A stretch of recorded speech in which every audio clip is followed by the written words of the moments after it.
पिंपरी चिंचवडमध्ये विंटेज कारचं प्रदर्शन आयोजित करण्यात आलेलं आहे। पिंपरी चिंचवड पालिकेकडून विंटेज कारच्या रॅलीचं आज आयोजन करण्यात आलेलं आहे। मतदान करण्याची रॅलीतून जनजागृती देखील करण्यात येत आहे।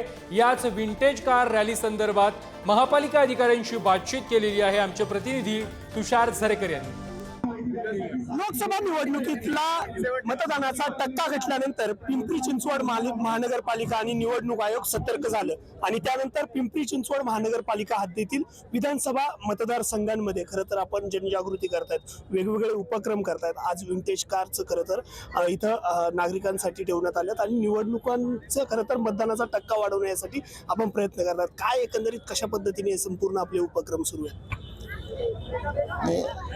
भारत निवडणूक आयोग असेल किंवा जिल्हा निवडणूक यंत्रणा असेल तर त्यांच्या मार्गदर्शनाखाली विधानसभा निवडणुकीसाठी मतदानाचा टक्का वाढवण्यासाठी महानगरपालिकेमार्फत विविध उपक्रम हाती घेतलेले आहेत।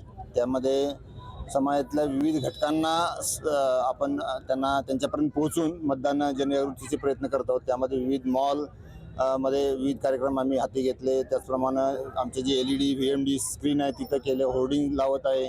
बचत गट आहेत आमचे, जवळपास 2 लाख बचत गटच्या महिला आहेत, त्यांना आम्ही अप्रोच झालेलो आहे। नंतर ज्येष्ठ नागरिक संघ आहेत, यांच्या माध्यमातून देखील आम्ही प्रयत्न करत आहे। यामध्ये साधारणतः 1946 पासून साहेबांनी सांगितलं त्या पद्धतीने गाड्या सुरू हे झालेल्या आहेत आणि जवळपास 40 4 व्हीलर आणि 20 2 व्हीलर ह्या यामध्ये सहभागी झालेल्या आहेत। म्हणजे जवळपास 60 जणांचा सहभाग हा संपूर्ण आहे। म्हणजे एवढंच काय, पहिल्यांदा आमची पिंपरी चिंचवड शहरातल्या विंटेज कारची रॅली आणि हे एक्झिबिशन करावं असं हे होतं। तुषार झरेकर, पुढारी न्यूज, पिंपरी चिंचवड।